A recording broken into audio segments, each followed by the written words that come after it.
Bonjour à tous. Alors aujourd'hui, je voulais vous montrer comment on pouvait se créer un petit espace scrap dans pas trop d'espace. Ici, j'ai une petite chambre d'amis que j'ai donc empiété le coin du fond. Alors, ceci est un meuble de chez Ikea qui s'appelle Expedit, sur lequel on peut relier un bureau. Alors, je vais m'asseoir et je vais vous montrer tout ce qui est autour de moi et comment je m'occupe. Alors, premièrement, à ma gauche, je laisse toujours la Big Shot en place. Pourquoi? Ça pèse une tonne. C'est difficile à ranger dû à la manivelle. Moi, ça me convient très bien qu'elle soit là. Mon bureau est assez large. Elle ne me dérange pas du tout. Alors, naturellement, mon espace travail, j'ai un carnet ici sur lequel je fais tous mes estampes, car si vous utilisez comme moi des tampons transparents, il vous faut absolument une matière un peu plus molle en dessous. L'idéal serait éventuellement un tapis de souris que vous pouvez mettre dans un sac de congélation, par exemple. Ça vous éviterait de transférer des encres d'une carte à l'autre. Ici, de chez Action, alors là, je trouve très pratique. Tous les tutoriels américains sont en anglais et naturellement en impérial. Donc, ben voilà, ici, ça me donne l'occasion d'avoir une règle impériale d'un côté et métrique de l'autre. Je trouve ça assez facile. J'ai aussi, mais je ne sais pas si on le voit, sur ma planche, j'ai mis des traits à chaque fois pour me préciser en fait les. Donc vous avez un impérial, deux impériales, trois impériales, ainsi de suite. À ma droite, un massicot guillotine. Encore quelque chose d'assez lourd que je préfère garder près de moi. Je peux ainsi découper directement à côté de moi sans devoir à chaque fois sortir, ranger, ainsi de suite. Alors là sont quelques cartes que je viens de faire hier et aujourd'hui.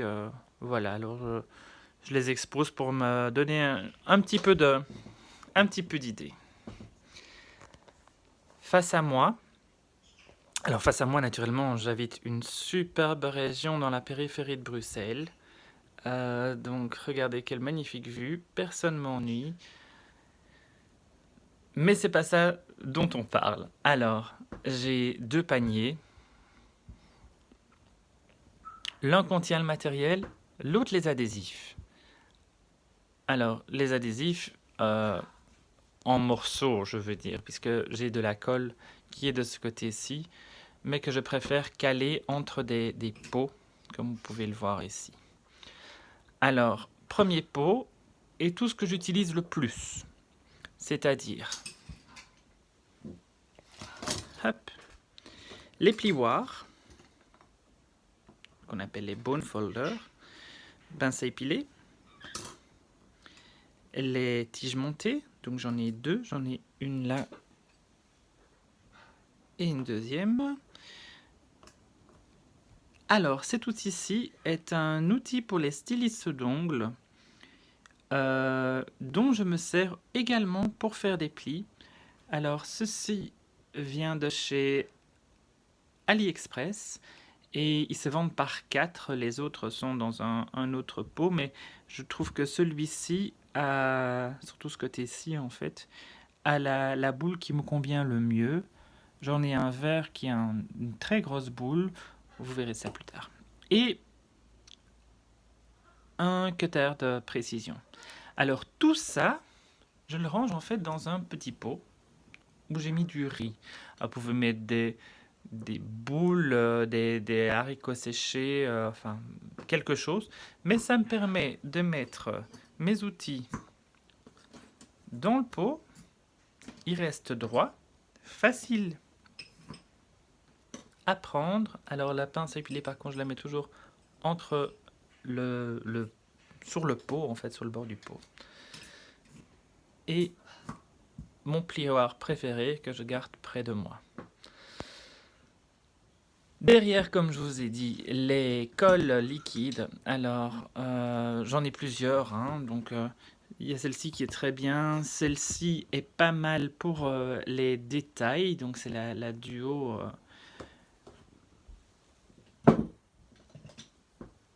La Rangers, qui est très jolie, mais que je m'en sers plutôt en glossy accent et pas en colle, parce qu'elle coûte un pont, tout simplement.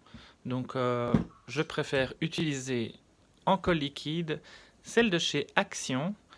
Mes colles, je mets toujours, comme ceci, j'en ai plusieurs, je mets toujours un morceau de washi tape au-dessus pour me rendre compte que c'est celle-ci que j'utilise et que je n'ai pas à ouvrir un autre pot pour pas entamer plusieurs pots en même temps. Le pot à côté, tout simplement, la plupart sont des crayons, taille crayon, gomme, et alors là vous voyez justement les autres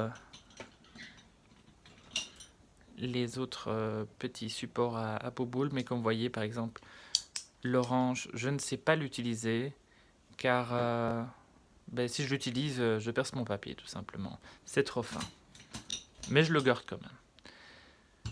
Second petit pot, troisième plutôt petit pot, petite paire de ciseaux de précision. Je la mets dans un pot parce que si je la mets là, je la perds, elle tombe, elle est trop petite. Des plus grandes paires de ciseaux, une règle normale. Ici, j'ai des stylos de précision, une petite perceuse. Deuxième panier, donc je vous avais dit tout ce qui est collant. Alors j'ai du double face, relief pour faire mes petites mes 3D en fait, et ici encore de la mousse 3D. Tout ça vient également de chez Action. C'est pas que je suis un grand fan d'Action, mais tout le monde va chez Action quand il en a un près de chez lui, et moi c'est mon cas. Dans ce petit pot, alors c'est un truc que j'avais vu chez une autre scrapbookeuse, c'est une petite éponge, et en fait, qu'est-ce que j'en fais? L'éponge reste dans le pot, dans le couvercle à l'intérieur, j'y mets la colle, et je peux ainsi éponger la colle et encoller les petits squelettes de papillons, les petites décorations qui ont beaucoup de détails et beaucoup de trous surtout, où il est difficile avec une pointe d'aller faire le pourtour, mais tout simplement on l'encolle, c'est très très pratique. Je vous conseille vivement de faire la même chose. Alors directement à côté de moi, les perfos, les perforatrices, j'en ai pas beaucoup pour l'instant, mais j'espère en avoir bientôt bien plus. Des baby wipes, les baby wipes, les petites lingettes pour bébé qui sont magiques pour nettoyer tout en scrapbooking, qu'il s'agit de vos tampons, de votre bureau, de tout, vos mains par exemple. Idéal, je les garde près de moi. Second carré que je vous présente, c'est tout ce qui est plutôt en relation avec ma Big Shot. Donc ma planche aimantée, mon tapis de précision, des couvercles de réserve, naturellement les meurtrières ou les dice comme ils sont souvent appelés. Donc j'en ai plusieurs comme bien d'entre vous, plusieurs marques, voilà. Alors tout ça reste au-dessus de ce petit meuble à tiroir où j'ai aussi des washi, ma petite brosse pour retirer les papiers des meurtrières. Et alors ici sont des petits extraits. En fait, je sais faire un petit seau à la cire avec voilà, le P parce que je m'appelle Philippe et que c'est simplement la première lettre de mon prénom. Ici à côté, ce que je trouve assez pratique, c'est simplement un tableau de conversion de impérial en métrique. Je trouve ça, je m'en suis servi beaucoup au passé, mais comme j'ai acheté récemment la règle impériale, ben je fais plus trop attention en plus de la façon dont c'est précisé, c'est pas toujours très clair, donc voilà, je préfère utiliser la règle. Alors ici, comme vous pouvez voir, ce sont des lingettes pour sèche-linge. Alors si vous avez quelque chose avec énormément de détails, je vous conseille d'en mettre une entre votre matrice de découpe et votre papier. Et il va récupérer tous les petits bouts. Pardon, ce n'est pas entre le papier et la matrice, c'est sous le papier. Il ne faut pas se tromper, sinon vous allez avoir tout collé dans votre petite lingette. Au-dessus de ça, 2 boîtes à chaussures que j'ai recouvertes de papier pour qu'il y ait quand même un semblant d'ensemble dans les armoires. Comme vous pouvez le voir ici, ce sont mes rubans. Au-dessus, c'est tout ce qui est plutôt décoration 3D. J'ai aussi des microfibres pour nettoyer toutes les découpes de papier qui volent un peu partout. Ici, ce sont plutôt toutes des décorations en bois. Là, vous avez plutôt les diamants autocollants. À côté de ça, les papiers, comme vous le savez, désolé, ce sont mes perroquets qui crient. Alors, tous les papiers les plus utilisés sont par ici. À côté de moi, vraiment, j'ai tout ce qui est massicot, punch enveloppe et la marqueuse de pli. Alors ici c'est la Scorpal. Je vous la déconseille vraiment. Elle est pas bonne du tout. Les plis se font que tous les centimètres, sauf à la fin et au début. Je suis pas du tout satisfait de cet article qui vaut quand même une 30aine d'euros. Hein, donc c'est pas gratuit non plus. Les 2 bacs ici, c'est tout ce qui est plutôt relief. Donc dans un, j'ai alors tous mes petits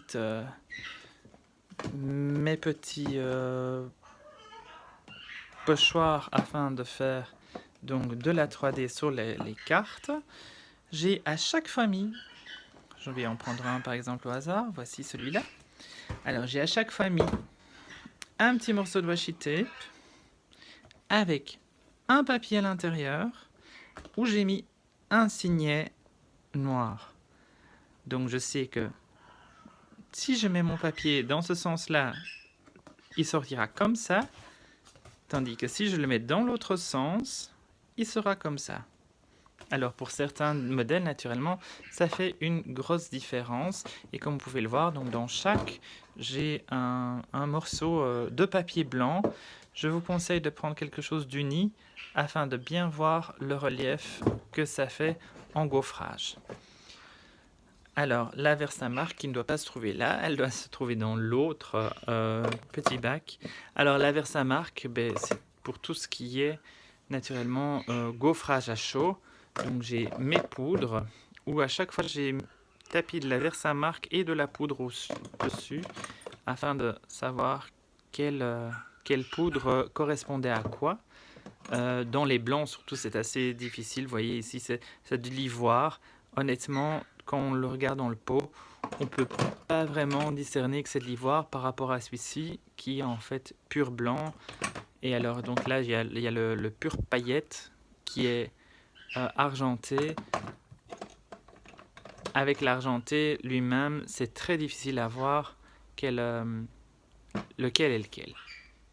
Et donc, naturellement, mon pistolet à chaleur afin de tout pouvoir chauffer. Alors oui, ici j'ai encore quelques stencils, mais je n'en ai que 2 pour l'instant, donc j'en faisais pas vraiment état.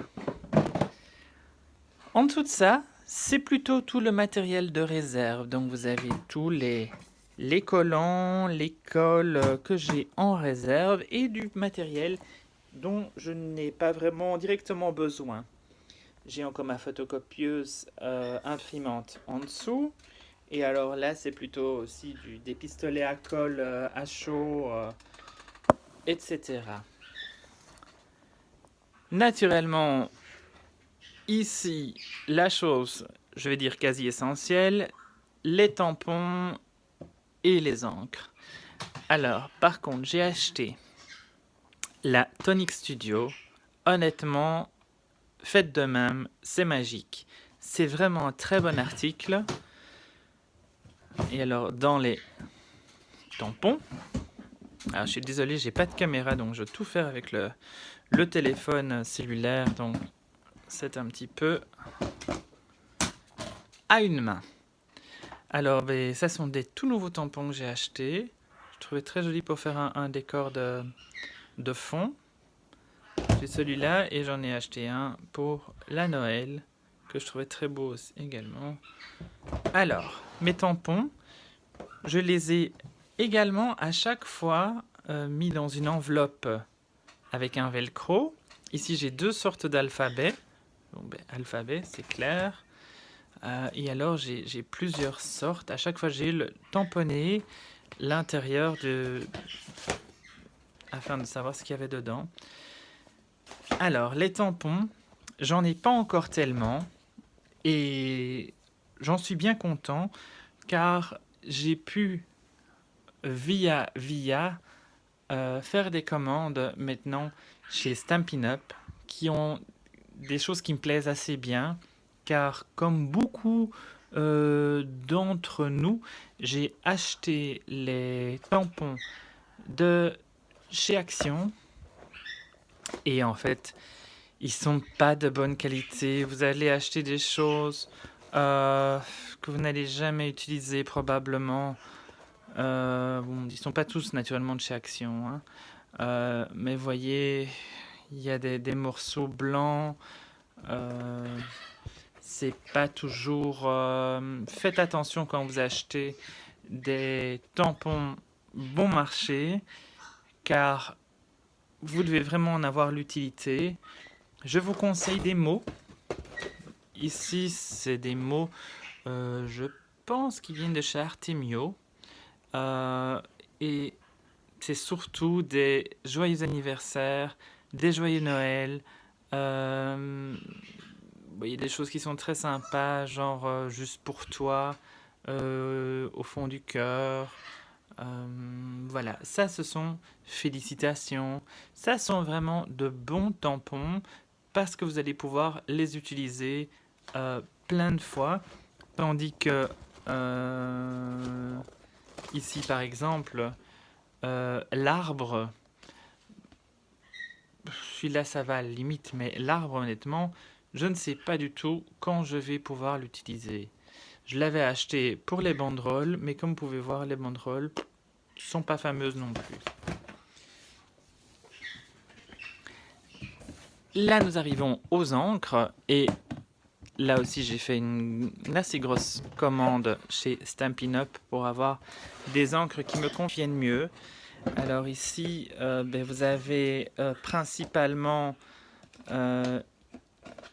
les Distress. Alors comme vous pouvez le voir, je mets toutes mes encres à l'envers pour que le tampon soit... que l'encre arrive plutôt à la surface du tampon et pas dans le fond.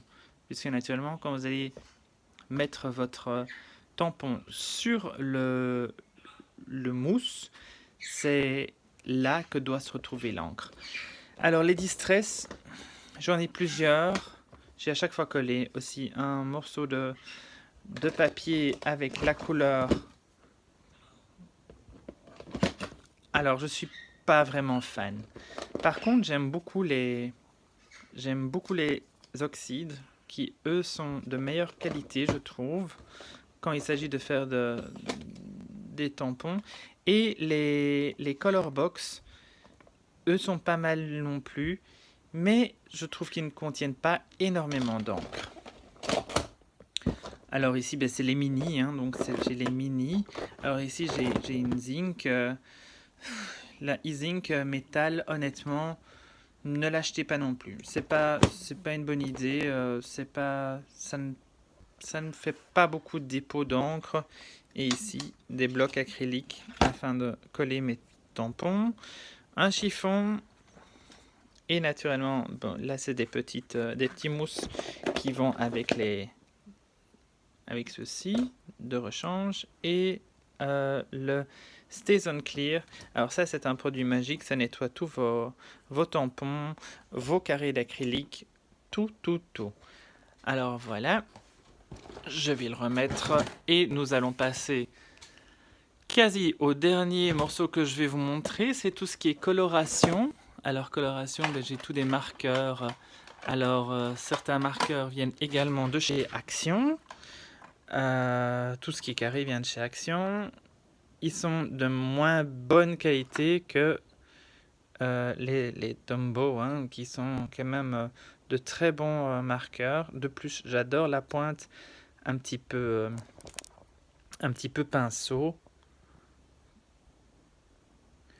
Voilà. Donc je les ai cassés par couleur.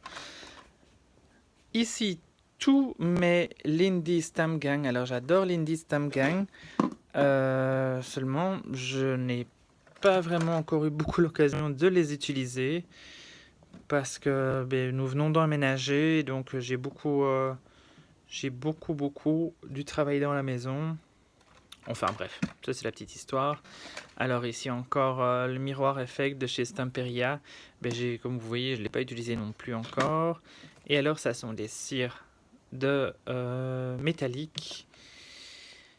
Les pinceaux avec mon pinceau de Finabert, donc qui est en silicone, qui me permettra de mettre les pattes que je vous ai pas montré. Mais bon, voilà les pattes à structure. Ici, c'est un produit de Stamperia aussi qui fait effet rouille. Et alors, ben, ce côté-là est encore un petit peu à améliorer niveau rangement. Alors voilà, j'espère que ça vous donnera des idées pour faire votre propre scrap room. Et je vous dis à très vite et merci d'avoir regardé ma vidéo.